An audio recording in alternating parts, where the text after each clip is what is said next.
We're back for our 5 best bets here for college basketball on Sunday, November 9th. Yesterday, best day of the year so far for us. 4-1 day. We destroyed the slate other than the first game of the day where St. John's lost Alabama. Horrible defensive game out of the Red Storm in that one. But other than that, we did really well yesterday. Shout out to Izzo and Michigan State winning at home. What a performance from Cal Poly. Down big in that game. Game-winning 3 against Seattle on the road, picking up the victory. My goodness. Memphis goes out there and wins. Virginia Tech wins in overtime. We had a great day yesterday with college basketball. That's the momentum we need. More of the same here today, again, for Sunday. Folks, before we get into the video, make sure to hit that subscribe button down below for some more daily college basketball best bets here on the channel. Later today, we're going to have our NBA best bets. Again, both of these two going daily on the channel with our college basketball and NBA best bets. Also on the channel, our NFL predictions and best bets and best player props. Obviously, week 10 of the NFL season continues today, so make sure to go check out all of those videos again for for NFL bets. And also, again, make sure to go check out later today our UFC 322 predictions over on Greedo Plays MMA main event at Madison Square Garden for the welterweight championship of the world. Jack Della Maddalena defends against the former lightweight champion Islam Makhachev. Okay, on to the first of our 5 best bets for this college basketball slate. Kicking things off with a big one from Chicago, Illinois. We have Marquette taking on Indiana. Neutral site game, obviously Marquette up in Wisconsin, Indiana, obviously in Bloomington. Kind of an equal drive for both. I believe I know Marquette's a little closer to Chicago than Indiana is, but relatively speaking, it's going to be an equal amount of travel both ways for these two teams, and obviously the fan bases that come with that. So again, neutral site game from the United Center. Indiana is a slight favorite here against the Marquette Golden Eagles, and I'm completely fine with it. Give me the Hoosiers. Guys, Indiana covered for us big time in their first game of the season at home in Bloomington. They beat down on the Alabama A&M Bulldogs, obviously out of the SWAC. And I said going into that game, and I still think the same thing, Indiana fully invested back into this program. I mean, the Woodson days are over. Obviously, the, horrible last couple seasons for the Hoosiers where they have missed out on the NCAA tournament. They have put a lot back into this program, obviously hiring DeVries as their head coach, and in turn, obviously bringing in Tucker DeVries with him from West Virginia. We said it earlier in the week. Indiana has completely changed this lineup.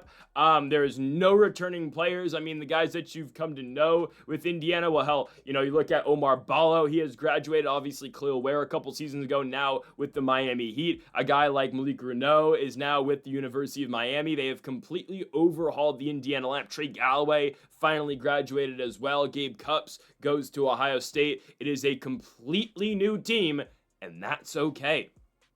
I mean, there's really not a single player in the rotation that's from last season. This is the thing. It is completely overhauled, and that's okay. New Indiana basketball, they went out in the portal and grabbed a bunch of really good players from mostly mid-major schools, and I think they're going to be very good this year. I think Indiana will return to the tournament this year. Obviously, again, it starts with Tucker DeVries. You also have other starters. Reed Bailey dropped 21 points in their first game. Again, we'll see how well Bailey does for the entire season, but he was a big-time player at Davidson. Averaged 19 points a game last year for Davidson. Comes in his first game as a Hoosier, puts up 21 points.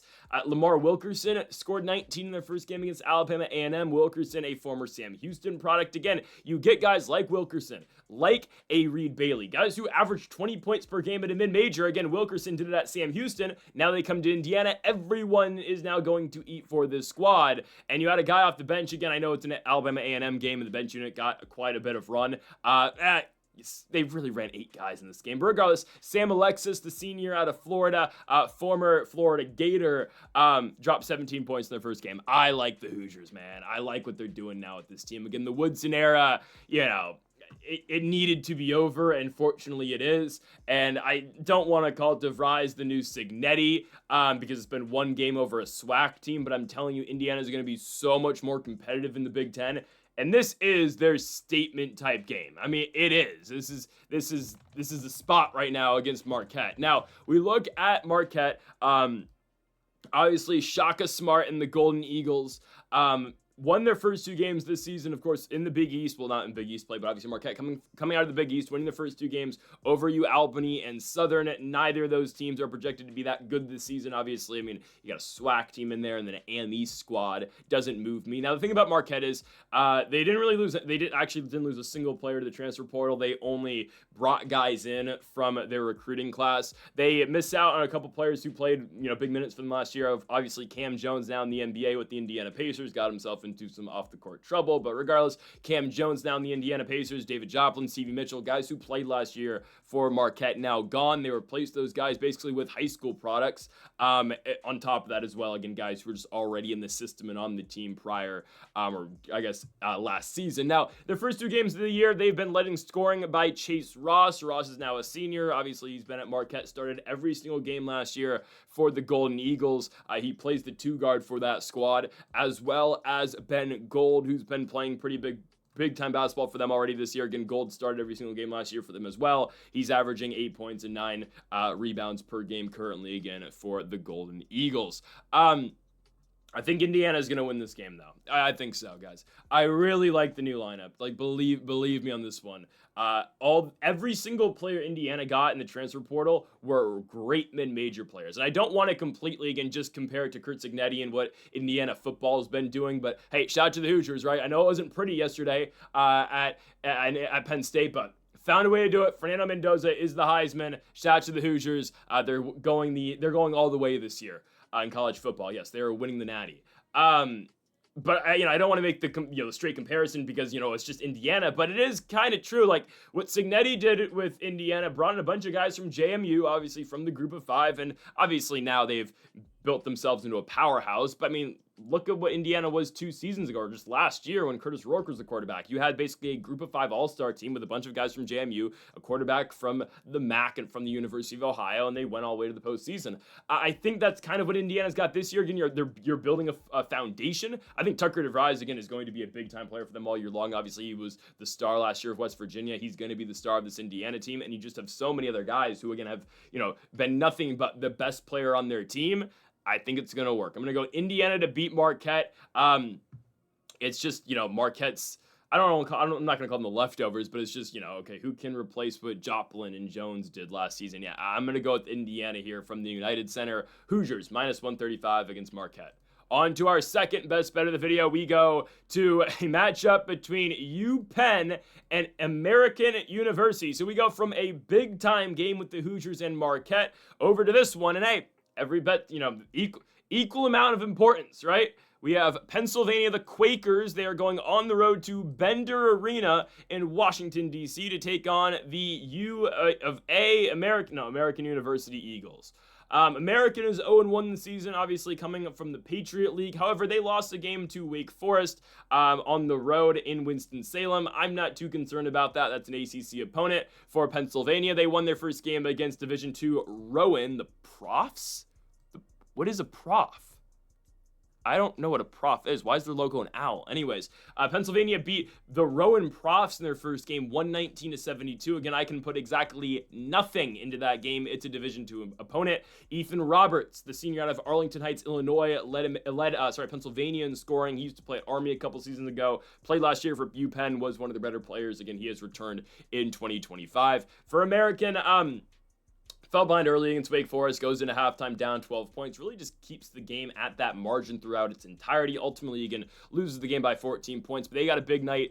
Did American by Wyatt Naustis, who played an American last year, was just primarily a bench guy, played in almost every single game, but really only got about 8 to 10 minutes per game. First game of this season, though, at Wake, Wyatt goes up there and scores 22 points. I like American at home, and that's really the biggest thing here when I view these two teams very equal. And, I've said this twice in the last 2 days about two mid-major teams being right there with each other and how they're just equal in talent, and, we're just going to take the team, last couple days I've taken the team with the points. This is a pick'em game, so I'm going to take the team at home. But the last 2 times I've said this, right, SIUE goes to UTSA. They don't just cover, they win. yesterday, Cal Poly goes to Seattle University. They don't just cover, they win outright as well. Now, this is a different circumstance because there are no points to be covered here as we again just get a straight even game. But I'm going to take the team at home here. I do think American University is better than Pennsylvania in this spot. UPenn, let's not forget, and again, Pennsylvania brings back a lot of their guys from last season, and American did as well. Not just also because, like, okay, if you're at UPenn, you're playing basketball at UPenn, you're probably going to want to stay here, even though, I mean, you can ask Princeton how that works, though. Regardless. UPenn brings back a lot of their guys. They did lose their best scorer, though, Sam Brown, to Davidson, I believe. Yeah, Sam Brown's at Davidson now. Regardless of that, though, UPenn wasn't very good last year, right? Ivy League basketball is difficult. Because they play their weird double headers on back-to-back days on Friday and Saturdays, and they only play on Friday, Saturday, and that's it. And Mondays they play on too. Yeah, I don't know. Not Yale basketball. Ivy League basketball is odd. But anyways, Pennsylvania wasn't the best team in the Ivy last year. They went 4-10 in the regular season in Ivy League play. Their entire record was 8-19. Again, these teams don't play the most games in general. Regardless of that, Pennsylvania is going on the road here against American. American did win the Patriot League last year. Not like the Patriot League was stacked by any stretch of the imagination, right? And American, I believe, was I think they were the 1 or the 2 seed going into that tournament. I think they were the 2 seed going into the Patriot tournament. They found a way to get it done. They went 13-5 in the regular season. Did American, winning back-to-back games in the American tournament, or 3 straight games in the American tournament. I'm trying to remember how the American tournament's formatted. Regardless, they beat Navy in the championship round. Big win for that school. Again, getting into the NCAA tournament. Their actual tournament appearance did not go very well. Did not go very well because they played St. Mary's. Mount St. Mary's, not the Gales, not the squad from Moraga. But they play Mount St. Mary's in the first 4. Ultimately, they lose that game, so they don't even get to play their tournament game. But I've been over that before. Like, I honestly think if I'm a team like this, I kind of rather play the first 4 games. Because if you win in Dayton, it really pumps up your program. You get to hang a banner saying we won a game in the NCAA tournament. I don't know. That's just my way of seeing things for the mid-major schools. But for American, again, I like the effort last game against Wake Forest. I believe American lost a little bit more in the portal than Pennsylvania did. That's fine. Again, I would say honestly that's expected too, considering American did go to March. They did get into the tournament. They did play very well in the Patriot League last season. I thought they played all right against Wake Forest. I'm looking at Pennsylvania. Don't really know how to gauge them just yet because they played a Division II school. But, I mean, who was by far the better team last year? It was American. Also, again, we get the benefit of the doubt with American being at home in this spot. I'm going to go here with American to win. I get it. The travel from UPenn over to DC is not the furthest, not at all. But I'm going to go, again, with American University to get it done. I believe these are 2 fairly evenly matched squads. Again, I believe American is the better team. And I think on top of that, again, with American at home, I think they get it done. So give me the Eagles at home to go out there and pick up their first win of the season. American University goes out and beats the Pennsylvania Quakers, minus 120 on the money line, again, for American. On to our third best bet of the video, we move to a matchup between Northern Iowa and the South Dakota State Jackrabbits. So if you watched us on the channel last year, I am very high on South Dakota State. I guess I could consider myself a South Dakota State basketball fan. I've been watching South Dakota State for a very long time now. Why? I don't know why. I mean, it's a long story. Anyways, so even when I was not too tapped into college basketball years ago, the one team I would consistently watch in the Summit League was South Dakota State. Just in general, that's the one team I would watch in college basketball. I'd make sure, I watch South Dakota State basketball games. Anyways, now that, over the last couple years now that I've watched the entire college basketball landscape, I don't get as much time to pay attention to the Jackrabbits, but I still, I get the ESPN notifications on my phone whenever the Jacks play, when they tip off, and, what the final score is if I can't watch the game live. And with them now playing, or with the Summit League changing their licensing agreement off of ESPN Plus to one of the few mid-major conferences that aren't with ESPN and on E+, it's difficult. But anyways, South Dakota State this season is 2-0. Now, the Jacks have been chokers in the Summit League tournament for years now. I mean, they got out of it in 2 years ago. They got out of the Summit League tournament, but year in and year out, this team finds a way to not win in the Summit League tournament, and it pisses me off, even though they always have monster regular seasons, but they go to Sioux Falls and they just can't get it done. Anyways, though, South Dakota State so far this season is 2-0. It is a disappointing 2-0, though, I cannot lie. First game against Merrimack, great win. I think they were 9.5-point favorites. They did not cover. They won the game by 9 points. Again, we didn't bet that game, so we don't care. Last year, by the way, South Dakota State, I watched their season get ended by Trace and Eaglestaff and the North Dakota Fighting Hawks, where Trace and Eaglestaff, I kid you not, scored 51 points in a game and beat South Dakota State and eliminated the Jacks in the first round of the Summit League tournament. Which, again, I don't know why Tracy Eaglestaff said, okay, then I'm going to go to West Virginia and I'm going to average 6 points a game over there. No, be the guy at UND. Whatever. I legitimately hope Eaglestaff, though, performs at West Virginia. Pretty cool. And by the way, the Summit League has pumped out nothing but great players, okay? Zeke Mayo, Oscar Clough, right? Well, that's South Dakota State specifically. Anyways, though, SDSU's first game, okay, they go out and beat Merrimack this season. That's a good victory to get. The game was in Sioux Falls. The next game that they played in Brookings, I just don't know what to say. They only beat the Dakota State Trojans by 6 points. Yeah, at home in Brookings, they beat them by 6 points. That's concerning. I'll say that. That's concerning to say the least. A Division II school. From what I've seen, no one can really score other than Jaden Jackson. Jaden Jackson is the guy this year for SDSU. He's going to lead everything, I believe, for the Jacks. Was a rotational piece last season, came off the bench. Obviously, last year was Oscar Clough's team. Now Oscar Clough obviously has transferred to Purdue. Again, South Dakota State produces big-time college basketball players. Don't forget Zeke Mayo last season. Well, he used to be a South Dakota State Jackrabbit as well. How about Baylor Shireman, who's now with the Boston Celtics? He transferred to Creighton. Got drafted out of Creighton. Where'd he come out from before? Yeah, South Dakota State. This school produces really good players, and I'm telling you, Jaden Jackson's going to be that next player.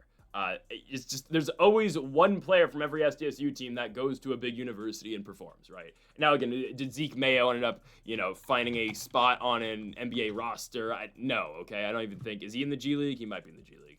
He is. He's with the Cavaliers G League squad. But regardless, right? Like, SDSU produces talent. Jaden Jackson is that next guy. I'm not wowed by the rest of this team. I like Jaden Jackson a lot, though. First 2 games for Jackson, averaging 22, 23, and 20, averaging 21.5, whatever. 20 points in the game against Dakota State, 23 against Merrimack. Guys, I know we are super down on SDSU because of that 6-point victory against Dakota State at home. They're not losing by double digits to Northern Iowa. And I know we played against Northern Iowa in their first game of the season. I get it. They played Cal State Northridge, and I thought CSUN was going to be able to get it done. I was like, oh, well, Titan Anderson is gone now from UNI, so we can pick against the Panthers. And I was wrong, okay? I'll tell you that. I was wrong. The game was not a competitive one. Northern Iowa blew out the Cal State Northridge Matadors, okay? Leon Bond picked up the scoring essentially for Titan Anderson. Bond was a player last year who was at UNI as well, started every single game, started his collegiate career at U of A, again, played last year with Titan Anderson, and Bond, again, was a starter for that team. He goes out in their first game of the season and drops 23 points against CSUN. I'm telling you, SDSU is much better than CSUN. I don't care, South Dakota State, they almost lost to the Dakota State Trojans. Okay, well, one thing and one thing only matters in sports, and that's the win column, okay? The record books don't care how you get the job done. And South Dakota State did exactly that. So, I trust what SDSU is able to do. Again, new head coach is Brian Peterson, because Eric Henderson is now at Drake, which is a huge promotion, and Eric Henderson has not done well at Drake. Again, Henderson's been at SDSU since 2019, or he was, and then he took the Drake job, and now Drake's 0-2, which are, I believe they're 0-2, right? Or sorry, they're 1-1. They're 1-1. Their first game, they're 0-2 against the spread, which is not a very good way to think about basketball off the top of your head. But yeah, Drake's a 1-1 team, or 0-2 against the spread. They're 1-1 this year. Lost an OT game at home to Robert Morris. Anyways, though, again, it's a new era with South Dakota State. Again, Eric Henderson's gone. It's Brian Peterson. Peterson's been an assistant. He was an assistant for Henderson the entire time he was there, or Henderson was there. Again, it's an adjustment period. I think we're going to be fine. Again, Peterson's locked in now. He's won 2 games. First road trip, I think they go to Northern Iowa and just play competitive basketball. Do they win? I don't know. I hope they do.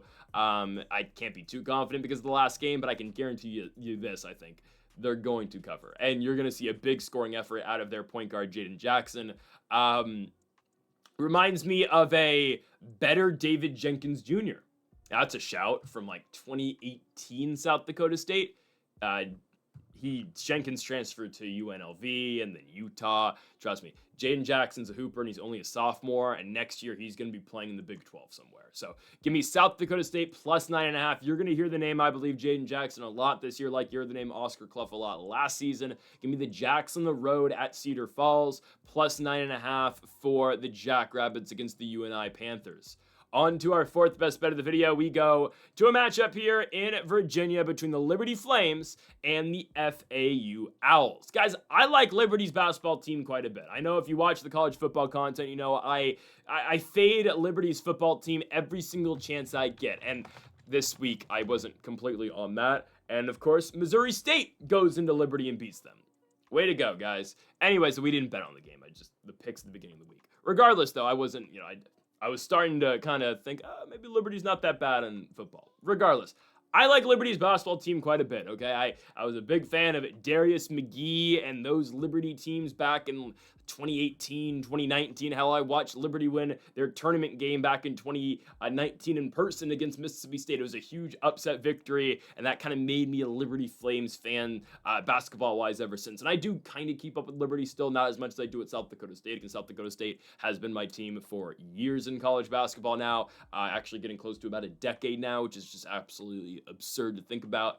Regardless, yes, I was in like elementary school. That's more than a decade. Wow, I'm getting old. Wow.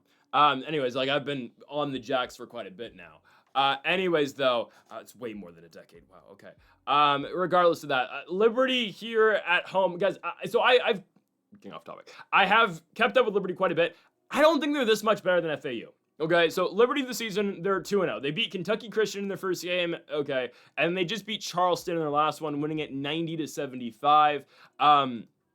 Liberty was a tournament team last year. They went out, won the CUSA, looked good in doing so. CUSA wasn't the most dominant conference last season. They played Oregon in the first round of the tournament. They didn't win. I remember we had Liberty to cover. I think I might have picked Liberty to win that game. That was one of my upset picks.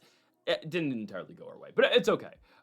Liberty now, again, it takes on FAU. I don't think Liberty is 7 points better than Florida Atlantic. Not at all. I get it, games in Virginia. Should Liberty win? Probably. Here's my thing, though, and I probably should have saved my, the SIUE and Cal Poly comp for this game instead of the one earlier with American University, but I'm going to use it right now again, okay? This reminds me more of that scenario. Florida Atlantic, I believe, is right on par with Liberty. I really think so. And yes, they do actually share a common opponent, which is kind of funny. Because they're playing, so they both played Charleston the last 2 days. And this is probably why FAU is a dog here, is because they just played yesterday. Again, games in Virginia. But, it's in Lynchburg. But Friday, Liberty beats Charleston. Saturday, Florida Atlantic beats Charleston. So they're just taking turns on beating Charleston. This is, I believe this is a tournament, though, right? Yeah, it's the Field of 68 tournament in Lynchburg, where, again, that is where Liberty is. I'm very certain. Yeah, it is. Okay. I had to make sure I got that one right.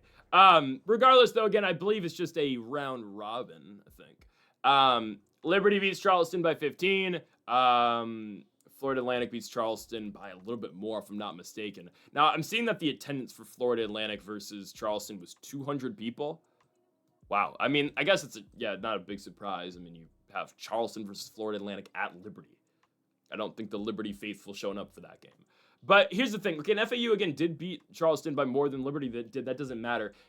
FAU beat Boston College this year. And is Boston College going to be good? I don't think so. I think they're going to be bottom of the barrel of the ACC. But we had that on opening night. We said right away, FAU gets that game at home. It's a tough game for a team that's not that good in the ACC going to Boca Raton. Now, give me Florida Atlantic. And that's what happened, right? Overtime game. FAU was down in the second half. They come back, take the game into overtime, win the game into overtime. They've been led back-to-back nights in scoring by Kanan Carlisle, who is their point guard, averaging 19 points per game. This is a guy in Carlisle who was at Indiana last year. Did not really play much for the Hoosiers. He was at Stanford the year prior, again, played a lot with the Stanford Cardinal. Kind of got squeezed out of the rotation last year. Did Kanan Carlisle at Indiana. But I like FAU in this spot. I do. Again, I don't think Liberty's 7 points better than them. And I understand, again, why Liberty's kind of around this odds-wise because they didn't play yesterday and FAU did. But I think we're good here, guys. Again, Liberty last season played FAU. That game, I think it was a neutral site too, wasn't it? Well, I mean, technically it's a neutral site, but it's at Lynchburg. That game was it was in Charleston. So again, this is just a continuous thing because they did this 3-team tournament last year as well. They played in Charleston last year, and Florida Atlantic beat Liberty in overtime. And sure, that was a true definition of a neutral site. Now this one is technically at Liberty, but I don't really care. I'm going to go FAU. Liberty's not 7 points better than the Owls, and I've seen the Owls play good basketball so far this season. Yes, they're coming off a second night of the back-to-back, but they just won their last game against Charleston. They beat an ACC school in their first game in Boston College. I believe they should be able to come through tonight against the Liberty Flames. So give me the Florida Atlantic Owls here on the road, plus 6.5 against the Liberty Flames. You can trust me, these teams are very evenly matched, so we're going to take the team with the points. On to our final best bet of the video, going on to another big-time basketball game tonight. We've got Big 12 versus Big 10. You see it in the thumbnail with that weird purple-green mix in the thumbnail. I haven't even made it yet, but that's already what I'm going to do. Anyways, Baylor at home versus in Waco against Washington. I mean, one would say maybe the game of the day. It's on ESPN at 5:30. It's going to be rivaling the Chargers and Steelers on Sunday Night Football. Again, if you want our best bet for that game, make sure to go check that out. Again, linked in the description down below. But Baylor versus Washington, it's not the latest game tonight because there is a game between Hawaii and East Texas A&M. I have nothing for that. Hawaii is a minus 22.5 point favorite. We made enough money yesterday on Hawaii and Micah Alejado beating San Diego State, which was absurd. I didn't think that was going to happen. I thought they were going to cover 7 but not win. Anyways, it's fine. We cashed. Regardless, Baylor and Washington here with the nightcap. Baylor's a 6.5 point favorite. Obviously, this is a team last year who had an elite player in college basketball, or an elite prospect, I can say. Again, he was good last year in college, but he's been even better in the pros. VJ Edgecombe, obviously now the Philadelphia 76ers. He was the 3rd pick in the NBA draft. Take him away from this team, and it's kind of just a rehauled lineup, which is fine. Again, it's college basketball. But Baylor won their first game this season. They went out and beat up on UT Rio Grande Valley. Actually, that was more competitive than it should have been. Only a 15-point victory for the Baylor Bears. Giving up 81 to that team's a little concerning, and they kind of just kept the Vaqueros in the game a little bit. Again, Baylor, it was never in doubt. They went down by like 12 points early, but it was never in doubt once they made their run and went into half up by, 9 points? It's a little concerning. Guys, UW's not that good. Okay, I am pretty adamant on the fact that I just don't think the Huskies are that great. We faded the Huskies quite a bit last year, and I'm planning on doing it again this season. Again, anyways, real quickly back on Baylor. Winning a competitive game and a way too competitive game against the Vaqueros. Essentially, Baylor's going to run a 7-man rotation. They got some guys in the portal. They actually got a lot of guys in the portal. Most notably, I guess we can say so far, is Cameron Carr. He had the biggest impact on that game for the Baylor Bears, scoring 28 points. Good performance again. Carr is from Tennessee. He's a junior now. Also, I think, isn't Iguodala's son on this roster? Yeah, he is. Andre Iguodala, the second's at Baylor. He's not in the rotation yet. Regardless, another transfer you may remember from Cincinnati last season, Daniel Skillings. He's at the 1 for Baylor now, and then they're also starting Bodo at the 5. Or was Bodo supposed to start for this team? Because I'm pretty sure he's here, right? Bodo from High Point University. I think he's injured. I think Bodo's injured. He was all right last year for the Baylor Bears. Or not for the Baylor Bears, sorry, for High Point. Regardless, they are starting Powell right now. No, Cam Powell's off the bench. Who are they starting at the 5? Because they're starting, they're just playing Radic big. That's fine. Yeah, Baylor's should be okay. Again, a lot of talent coming into the squad. They ran a 7-man rotation against the Vaqueros. Defensively, were they a little shaky? Yes. Partly they were just ice cold to start the game. I think they'll be fine. Once Baylor caught fire, they started really going at the Vaqueros. I mean, Cameron Carr had a big day, 9 for 14 from the field. Again, very athletically gifted player. Can shoot the 3 ball. Again, has the ability to drive and be successful in driving as well. All around, Baylor, I believe, is a better lineup compared to the Huskies. Now, again, Washington, a team that lost Osibor last year, obviously, to graduation. Osibor, if you watched the Washington Huskies game last year, the entire team was great Osibor. Osabor was their lead. I think he led the team in points, rebounds, assists, and steals. Osabor came from Utah State. Utah State's coach, obviously, now at Washington, and he brought Osabor with him, and their entire game plan was feed this guy the ball in the post and see what he can do. They're playing a more balanced game now, I can say. Washington's played twice this year. They blew out Arkansas, Pine Bluff in their first game. Pine Bluff's one of the worst teams in the SWAC. And they beat Denver in their last game. And they're led in scoring in both games by Hans Steinbach from Germany. He's a freshman and a true freshman, I believe. That's big time. Again, Zoom Diallo still starting for the squad. Diallo has, so I'm told, untapped potential. I guess we'll see about that. I don't know. Desmond Claude's at the 1 now from USC. We'll see how this team plays, man. I don't know. I just don't think Washington's going to be that good.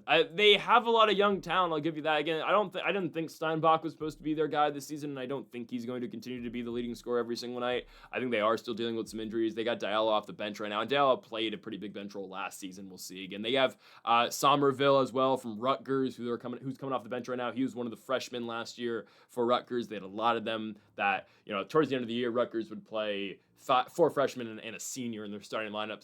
Somerville was one of those freshmen. He's coming off the bench right now for Washington, but there's a lot of new talent. Sure, I think Baylor's better. It's a talented Washington team. They're just a young Washington team. They're a young team that's now, and the guys who are coming back from last season, where, let's just be honest, there's not a lot of them. It's really like Zoom Diallo, and that's it. But it's a whole new mindset, whole new game plan going out there. Because again, you just don't have a center you can keep feeding the ball to now. I think Baylor's gonna be much better here than Washington, especially in the spot too. You got to go to Waco. Baylor has woken up from that first game against the Vaqueros, where they completely laid an egg and almost lost. Well, they were down in the first half big. This team's locked in now. I don't think UW can go to Waco and win. It should be a hostile crowd. I think Baylor's much better than Washington in the first place. On top of that, again, sending Washington all the way up from Seattle down to Waco, Texas will not help either. I'm going to go with the Baylor Bears to win this basketball game and cover the 6.5 points as well at home in Waco, Texas. Folks, thank y'all for watching our 5 best bets for college basketball here on Sunday, November 9th. If you have not yet, though, make sure to hit that subscribe button down below for more. Make sure to leave a like if you did enjoy the video. Make sure to comment if you do disagree with any of the picks. We'll be back tomorrow for more daily college basketball best bets. Folks, thank y'all for watching, and Mamba forever.